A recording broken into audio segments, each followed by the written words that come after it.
Price the Lord. സംഗീത പ്രമാണിക്ക് ദാവീദിന്റെ ഒരു സങ്കീർത്തനം. അവൻ ബത്ശേബയുടെ അടുക്കൽ ചെന്ന ശേഷം നാഥാൻ പ്രവാചകൻ അവന്റെ അടുക്കൽ വന്നപ്പോൾ ചമച്ചത്. 51-ാം സങ്കീർത്തനം. ദൈവമേ, നിന്റെ ദയയ്ക്ക് തക്കവണ്ണം എന്നോട് കൃപയുണ്ടാകണമേ. നിന്റെ കരുണയുടെ ബഹുത്വ പ്രകാരം എൻ്റെ ലംഘനങ്ങളെ മായ്ച്ചു കളയണമേ.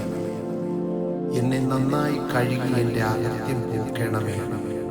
എൻ്റെ പാപം നീക്കി എന്നെ വെടിപ്പാക്കണമേ. എൻ്റെ ലംഘനങ്ങളെ ഞാൻ അറിയുന്നു.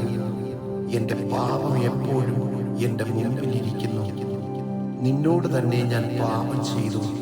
നിനക്കനിഷ്ടമായുള്ളത് ഞാൻ ചെയ്തിരിക്കുന്നു. സംസാരിക്കുമ്പോൾ നീ നീതിമാനായും വിധിക്കുമ്പോൾ നിർമ്മലനായും ഇരിക്കേണ്ടതിന് തന്നെ. ഇതാ, ഞാൻ അകൃത്യത്തിൽ ഉരുവായി. പാപത്തിൽ എൻ്റെ അമ്മ എന്നെ ഗർഭം ധരിച്ചു. അന്തർഭാഗത്തിലെ സത്യമല്ലോ നീ ഇച്ഛിക്കുന്നത്. അന്തരംഗത്തിൽ എന്നെ ജ്ഞാനം ഗ്രഹിപ്പിക്കണമേ. ഞാൻ നിർമ്മലനാകേണ്ടതിന് ഈ സോപ്പ് കൊണ്ട് എന്നെ ശുദ്ധീകരിക്കണമേ. ഞാൻ ഹിമത്തേക്കാൾ വെളുക്കേണ്ടതിന് എന്നെ കഴുകണമേ. സന്തോഷവും ആനന്ദവും എന്നെ കേൾക്കുമാറാക്കണമേ. നീ ഒടിച്ച അസ്ഥികൾ ഉല്ലസിക്കട്ടെ. എൻ്റെ പാവങ്ങളെ കാണാതെ വണ്ണം നിന്റെ മുഖം മറയ്ക്കണമേ. എൻ്റെ അകൃത്യങ്ങളെ ഒക്കെയും മായ്ച്ചു കളയണമേ.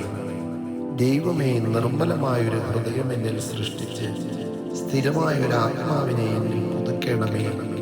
നിന്റെ സന്നിധിയിൽ നിന്ന് എന്നെ തള്ളിക്കളയരുതേ. നിന്റെ പരിശുദ്ധാത്മാവിനെ എന്നിൽ നിന്ന് എടുക്കുകയും അരുതേ.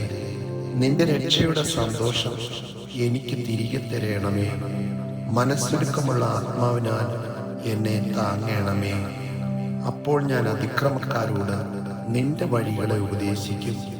പാപികൾ നിങ്കലേക്ക് മനം തിരിയും. എൻ്റെ രക്ഷയുടെ ദൈവമായ ദൈവമേ, രക്തപാതകത്തിൽ നിന്ന് എന്നെ വിടുവിക്കണമേ.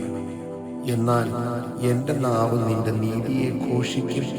കർത്താവേ, എൻ്റെ ആദരങ്ങളെ തുറക്കണമേ. എന്നാൽ എൻ്റെ വായ് നിന്റെ സ്തുതിയെ വർണ്ണിക്കും. ഹനനയാഗം നീ ഇച്ഛിക്കുന്നില്ല, അല്ലെങ്കിൽ ഞാൻ അർപ്പിക്കുമായിരുന്നു. ഹോമയാഗത്തിൽ നിനക്ക് പ്രസാദവുമില്ല. ദൈവത്തിൻ്റെ ഹനനയാഗങ്ങൾ തകർന്നിരിക്കുന്ന മനസ്സ്, തകർന്നു നുറുങ്ങിയുമിരിക്കുന്ന ഹൃദയത്തെ ദൈവമേ നീ നിരസിക്കയില്ല. നിന്റെ പ്രസാദപ്രകാരം സിയോനോട് നന്മ ചെയ്യണമേ. യെരൂശലേമിന്റെ മതിലുകളെ പണിയണമേ. അപ്പോൾ നീ നീതിയാഗങ്ങളിലും ഹോമയാഗങ്ങളിലും സർവാംഗ ഹോമങ്ങളിലും പ്രസാദിക്കും. അപ്പോൾ നിന്റെ യാഗപീഠത്തിന്മേൽ കാളകളെ അർപ്പിക്കും. ആമേൻ.